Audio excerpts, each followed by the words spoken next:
Hey there guys, what is going on? Today we've got something a little bit different. In this brand new series, we're going to be doing the best class setups in Modern Warfare for every single weapon in multiplayer.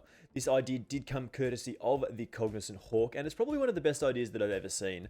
So we're going to be doing this sort of class by class, and to start off this brand new series, we're going to be looking at all the assault rifles today. The absolute bread and butter weapons in Modern Warfare. Now, everybody loves an assault rifle in a Call of Duty game, but just before we do get into talking about them here, let's try and get this one to 500 billion likes. Also, if you haven't already, make sure you do hit that subscribe button with those notifications turned on so you don't miss out on the rest of this series or any of the upcoming videos. SMGs will of course be next. Now, timestamps will of course be in the description and on the video's loading bar, so if you are looking for your favorite weapon or just to skip to somewhere in the video, you will know where to find it. Right, so let's do this here. So starting off with the Kilo 141 here, basically all of our perks, grenade choices and tacticals won't really matter. Like if you see that they're different, basically just ignore that and go with EOD, High Alert or Ghost and Tracker, C4 and of course the Stim Shot. Secondary isn't super important either, but then you can just take like an akimbo pistol or whatever. But we're mostly focusing on the attachments on our assault rifles here today. So as I said, Kilo 141 is a very powerful assault rifle in this game. I've grown more respect for it recently. Basically, it is the middle of the road AR in this game. Essentially, it is good damage, good recoil control, really easy to hit most shots, and it's just a really nice weapon all around. It's like the ACR from previous games with a little bit less damage range. So to start us off here with our attachments, we want the Singuard Arm 16.6 SOCOM barrel for that damage range, bullet velocity, and recoil control, while not reducing our movement speed significantly. The difference between the two barrels here is, of course, as I said, that movement speed and aim down sight speed losses that we do get, but this does increase our recoil control, making it easy to hit those shots, so this is a bit of a trade-off that you have to consider which is best for you. I'm going with the 16.6 inch barrel, as it does give me the best chance to move around the map quite quickly. Then we move to the FSS close quarters stock here for that aim down sight speed, and that aiming stability loss is kind of significant sometimes, but the aim down sight speed, getting those sights up nice and quickly, is always going to be more beneficial than being a little bit more accurate than usual. Taking this over to the Commando foregrip here, we want that recoil stabilization with that aiming stability. This does help us control those horizontal recoil shots that make it a little bit more difficult sometimes. This particular weapon doesn't have an awful lot of recoil as it is, but this does make it very, very easy to hit our shots in combination with our barrel. Of course, then we combine this with the 60 or the 50 round mags for that increased ammo capacity. Basically, you can choose whatever you do prefer here.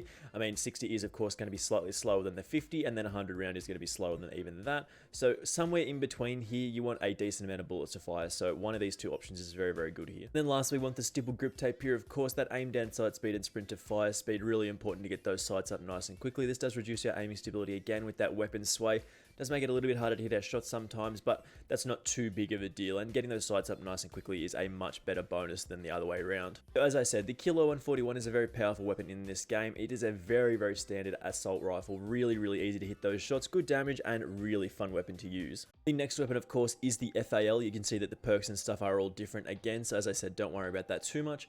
If we're looking at the FAL here, we want consistent damage range. We want those shots to hit that target as soon as possible, so we want to start with that monolithic suppressor, extending out our damage range, giving us sound suppression, and increasing our bullet velocity significantly. With this style of weapon, like a single shot weapon, you want each bullet to hit the target as quickly as possible. You then move to the XRK marksman barrel for that damage range, bullet velocity, and recoil control. Really, really good option here. Basically just lets us hit those shots as easily as possible, again, as we talked about already with that suppressor. The no stock is another powerful option, again, getting that movement speed and aim down sight speed. Get those sights up nice and quickly, moving around the map very quickly as well is very, very important here. And then not taking an optic here actually increases our aim down sight speed significantly, and the iron sights are really, really nice on this particular weapon, so no sight required here. Stipple grip tape, of course, getting those sights up, as I said already, very, very powerful. And the Commando foregrip to help us control those shots. Sometimes it does have a little bit of horizontal bounce in the single shots, depending on how fast you fire, so this does make it very, very easy to hit those shots. With the one-shot headshot of the FAL, it's really, really easy to get stupid amounts of kills with this. Like, it is a fantastic weapon if you do have that fast trigger finger, but mostly just get those sights on target and press the button, and you'll be able to get loads of kills with this. Next, we do have the M4A1, one of the most powerful weapons in the game for sure. Definitely one of the most powerful assault rifles in the game. Basically, you just want a decent combination of all these statistics, a well-balanced assault rifle in my opinion. Of course, we start with the stock M16 Grenadier with the damage range, bullet velocity, and recoil control. You will see this a lot across the board here for most of these particular weapons. These are very, very good stats here. We then combine that with the no stock for that movement speed and aim down sight speed. These two do combine very well, making it quite easy to hit those shots. I think it's overall about a 7% to 10% increase to our recoil control, It's actually not too significant. You just put a pull down on your actual controller, like your stick or your mouse, you just pull it down and it's really, really easy to hit those shots. The stipple grip tape, as usual, of course, that aim down, sight speed, sprint to fire speed, hard to leave home without those stats. 50 round mags for that increase to our Amazine Mago pack. Magazine ammo capacity, basically giving us more shots to fire, is always good. 60 round mags does reduce our movement speed and aim down sight speed by a little bit too much, so 50 is a good middle ground. And lastly, that commando foregrip, again, you're going to see a great combination most of the time of like a suppressor, the stock M16 Grenadier style barrels, and then the commando foregrip. This is like the holy trinity, but we dropped off the monolithic suppressor here to pick up those 50 round mags. And if you're looking for like the statistically best assault rifle possible, drop off the 50 round mags and take like a monolithic suppressor or something like that. But yeah, as I said, the M4A1 is still one of the best guns in the game for sure, and this class will get you loads of kills regardless of how you use it. The FR556 is the game's burst rifle, and it's a very, very interesting weapon in my opinion. I do actually really like weapons like these, and people typically don't use them unless they are super broken, like the M16 from COD 4. But the FR556 is just a decent weapon in my opinion. So starting us off here with the FR 24.4 inch sniper barrel, you know what these stats are: range, velocity, and control, of course. The recoil control is not too significant here, as there isn't really much recoil to be sort of seen with this particular weapon. It just fires a burst and then it sort of resets and you fire another burst. It's really easy to hit shots with this. Then we move to a GI Mini Reflex. Basically, you can choose whatever optic you do like the look of here. Just something nice and clean like the GI Mini Reflex. Really easy to hit those shots with this. Then we move to the FSS tac wrap for that aim down sight speed. Of course, getting those sights up with this particular weapon is crucial so you can actually hit shots at all. Hip firing with a burst weapon is never recommended.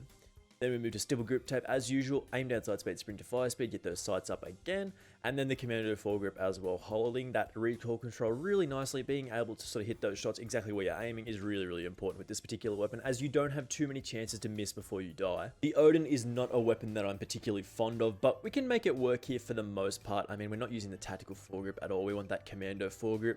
The Colossus suppressor does give us a boatload of stats, so damage range, sound suppression, and recoil control, making it very, very easy to hit those shots. Normally, as I said, we would see like that combination of like the bigger barrel and sort of the big suppressor and then the commando foregrip. That does make the aim down sight speed on this particular weapon too slow. So we sort of move to the F-Tac XL Elite Cone for that aim down sight speed. The stipple grip tape, of course, for that aim down sight speed, and the 30 round mags, as the Oden does have a 20 round magazine by default. Now, basically, if you are going to use the Oden, I don't recommend you use a stock variant because the iron sights on it are absolute trash. If you want to, you use the black asp if you've got it, or something different at least that doesn't have like the little ring over the top. This is just a very nice clean line with a little bit of a stick in the middle of it. Really, really easy to hit shots with this, whereas the stock Oden can be a little bit difficult sometimes. Basically, you can get one-shot headshots with this if you do use the stopping power rounds, but I mean, I don't really like the Oden too much, but some people really do like this weapon, and this is probably the best class setup for it right now. Again, the M13 is not really a weapon for me. I don't really like it too much, but I know a lot of people do actually consider this one of the best weapons in the game, which for whatever reason, that's cool. You do you. So as for our attachments here, we're looking to increase our bullet velocity with the Tempest Cyclone. Basically, this does give us sound suppression, as I said, bullet velocity, but this does also increase our damage range by about 10 to 15% as well. And this is a really nice barrel option to get those shots on target as quickly as possible and making our maximum damage fairly decent here. We want the M13 skeleton stock or the FSS close quarter stock. As usual, getting those sights up nice and quickly is very, very important here. You can drop off the 50 round mags if you do want to pick up an optic here, which I kind of recommend. The sights on the particular weapon are not super fantastic. Like, most people do use an optic because the iron sights are kind of bad, but I mean, it's really up to you what you want to choose here. Stipple grip tape as usual, and then the commando foregrip, you already know what they do. Basically makes it very, very easy to hit those shots. So the only thing that I would change on this is maybe take off the 50 round mags and then throw on an optic, but that is of course up to you. The FN Scar is actually a weapon that I really do enjoy in this game. It is a little bit difficult to use as the attachments are kind of limiting with this, but for the most part, we want that big barrel with that damage range, bullet velocity, and recoil control. You can, of course, take the 17.2 inch version of this and get a little bit less of those stats while reducing that sort of aim down sight speed and movement speed losses that we do get. The 30 round mags are really important to take here. Basically, the stock 20 round magazine is too small, and having a little bit more ammo to shoot is really, really important here.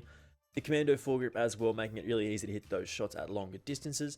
Now, the F-Tac collapsible is not an option that I'm really sold on. It can be a little bit difficult to hit those shots sometimes, so the close quarter stock is a very close run weapon here. Like, you can choose this over this if you are feeling so inclined. Like, sometimes it can be a little bit difficult to hit those shots at distance, so you can swap out this for the close quarter stock. Then the stipple grip tape, if I didn't mention that already, getting those sights up nice and quickly is really, really important here. Scar is a nice weapon in this game. It does great damage at range, but the iron sights can be a little iffy sometimes. Like, you can sort of struggle to hit those shots at those longer distances, as it can just be a bit difficult. The AK-47 is another weapon that I really do enjoy using in this game. It's just a fantastic option most of the time. So starting off that 23-inch RPK barrel here, of course, that damage range, bullet velocity, and recoil control.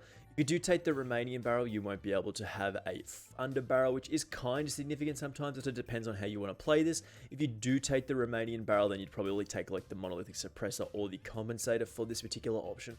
Whereas we're going with the Commando foregrip with the RPK barrel for that horizontal recoil control. 5.45 by 39mm 30 round mags as well for that increase to our fire rate, and that recoil control as well makes it very, very easy to hit those shots with this. Really, really cool option with this. Increasing the fire rate is significant with this particular weapon.